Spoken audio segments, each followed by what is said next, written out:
Chers compatriotes, ce 20 décembre, nous ne pouvons pas nous permettre de repartir à zéro.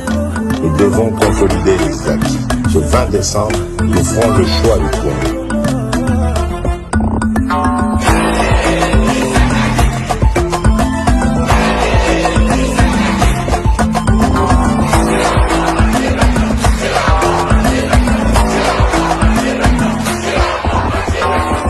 Nous irons voter pour un Congo uni, un Congo où l'on vit en sécurité, un Congo prospère.